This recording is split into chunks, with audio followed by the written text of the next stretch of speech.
Vitla police ಠಾಣೆ ಮೇಲ್ದರ್ಜೆಗೇರಿದ ಬಳಿಕ ವಿಟ್ಲ ಪೊಲೀಸರು ರಾಜಕೀಯ ಒತ್ತಡಕ್ಕೆ ಮಣಿದು ಕರ್ತವ್ಯ ಲೋಪ ಎಸಗುತ್ತಿದ್ದು ಇತ್ತೀಚೆಗೆ ಠಾಣಾ ವ್ಯಾಪ್ತಿಯಲ್ಲಿ ನಡೆದ 3 ಅಪರಾಧ ಪ್ರಕರಣದಲ್ಲಿ ನಿರ್ಲಕ್ಷ್ಯ ವಹಿಸಿದ್ದಾರೆ ಎಂದು ಮಾಜಿ ಸಚಿವ ಬಿ ರಮಾನಾಥ್ ರೈ ಆರೋಪಿಸಿದ್ದಾರೆ. ವಿಟ್ಲದಲ್ಲಿ ಕರೆದ ಪತ್ರಿಕಾಗೋಷ್ಠಿಯಲ್ಲಿ ಮಾತನಾಡಿದ ಅವರು, ವಿಟ್ಲ ದೇವಸ್ಥಾನ ರಸ್ತೆಯ ನಿವಾಸಿ ನಿಶ್ಮಿತಾ ಅವರು ಮಾನಸಿಕವಾಗಿ ಮನನೊಂದು ಡೆತ್ ನೋಟ್ ಬರೆದಿಟ್ಟು ಆತ್ಮಹತ್ಯೆ ಮಾಡಿಕೊಂಡಿದ್ರು. ಈ ಬಗ್ಗೆ ಆಕೆ ಹೆತ್ತವರು ಡೆತ್ ನೋಟ್ನಲ್ಲಿ ಯುವತಿ ಉಲ್ಲೇಖಿಸಿದ 3 ವಿರುದ್ಧ ಕ್ರಮ ಕೈಗೊಳ್ಳಬೇಕೆಂದು ದೂರು ನೀಡಿದ್ರು.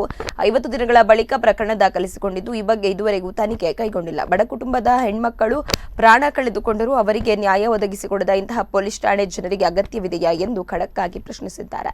ಸುದ್ದಿಗೋಷ್ಠಿಯಲ್ಲಿ ಜಿಲ್ಲಾ ಪಂಚಾಯತ್ ಮಾಜಿ ಸದಸ್ಯ ಎಂಎಸ್ ಮಹಮ್ಮದ್, ವಿಟ್ಲ ಉಪ್ಪಿನಗಡಿ ಬ್ಲಾಕ್ ಕಾಂಗ್ರೆಸ್ ಅಧ್ಯಕ್ಷ ಡಾಕ್ಟರ್ ರಾಜಾರಾಮ್, ಮಾಜಿ ಅಧ್ಯಕ್ಷ ಪ್ರವೀಣ್ ಚಂದ್ರ ಆಳ್ವಾ, ಪಾಣೆಮಂಗಳೂರು ಬ್ಲಾಕ್ ಕಾಂಗ್ರೆಸ್ ಅಧ್ಯಕ್ಷ ಸಂದೀಪ್ ಕುಮಾರ್ ಶೆಟ್ಟಿ, ಕಾಂಗ್ರೆಸ್ ವಕ್ತಾರ ರಮಾನಾಥ್, ವಿಟ್ಲ ನಗರಾಧ್ಯಕ್ಷ ವಿಕೆಎಂ ಅಶ್ರಫ್ ಸೇರಿದಂತೆ ಮತ್ತಿತರರು ಉಪಸ್ಥಿತರಿದ್ದರು.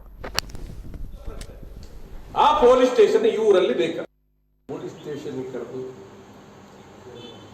ವಿಚಾರಣೆ ಮಾಡಲಿಲ್ಲ. ಈಗ ನೀವು ಅರ್ಥ ಮಾಡಬೇಕು, ನೀವು ಒಂದು ಪತ್ರಿಕಾ ಪ್ರತಿನಿಧಿಗಳು ಅಂತಲ್ಲ, ಒಬ್ಬ ಸಾಮಾನ್ಯ ನಾಗರಿಕರಾಗಿ ನಾನು ಸಾಮಾನ್ಯ ನಾಗರಿಕನಾಗಿದ್ದೀವಿ, ಸತ್ಯ ಹೇಳ್ತೀನಿ.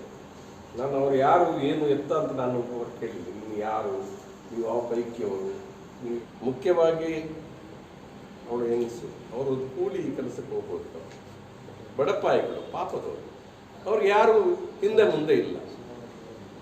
ಒಂದು ಮಗಳು ಆತ್ಮಹತ್ಯೆ ಮಾಡಿದ್ರು, ಅದು ಡೆತ್ ನೋಟ್ ಬರೆದು, ಸಣ್ಣ ವಿಷಯ, ಡೆತ್ ನೋಟ್ ಬರೆದು ಅವಳು ಆತ್ಮಹತ್ಯೆ ಮಾಡ್ತಾಳೆ. ಅದನ್ನು ತನಿಖೆ ಮಾಡತಕ್ಕಂಥ ಒಂದು ಇಚ್ಛಾಶಕ್ತಿ ಪೊಲೀಸ್ ಸ್ಟೇಷನ್ ಇಲ್ಲ ಅಂತಂದ್ರೆ ಆ ಪೊಲೀಸ್ ಸ್ಟೇಷನ್ ಇರುವುದು ನಾಲಾಯಕ ಅಂತ ಹೇಳುವಂತ ಮಾತನ್ನು ಹೇಳಿದೆ. ಆ ಪೊಲೀಸ್ ಸ್ಟೇಷನ್ ಇರ್ಬೇಕಾ ನಮ್ಗೆ? ಈ ಊರಿನವ್ರಿಗೆ ಆ ಪೊಲೀಸ್ ಸ್ಟೇಷನ್ ಬೇಕಾ? ನನ್ನ ಮೂಲ ಪ್ರಶ್ನೆ, ಆ ಪೊಲೀಸ್ ಸ್ಟೇಷನ್ ಈ ಊರಲ್ಲಿ ಬೇಕಾ? ಆ ಪೊಲೀಸ್ ಸ್ಟೇಷನ್ ಕೆಲಸ ಏನು? ಅಲ್ಲಿರುವ ಇನ್ಸ್ಪೆಕ್ಟರ್ ಕೆಲಸ ಏನು?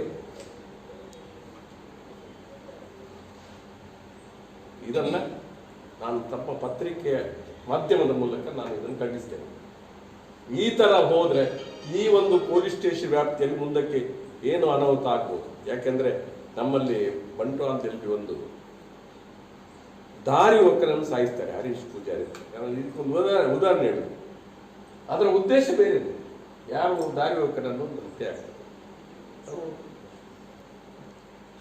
ಅದು ಯಾರ ಮೇಲೆ ಹಾಕ್ಲಿಕ್ಕೆ ಪ್ರಯತ್ನ ಮಾಡಿ ಯಾರ ಮೇಲೆ ಆಗದೆ ಮತ್ತೆ ಅವರು ಸಿಕ್ಕಾಕೊಂಡಿದ್ದಾರೆ, ಈಗ ಕೇಸ್ ಆಗ್ತದೆ.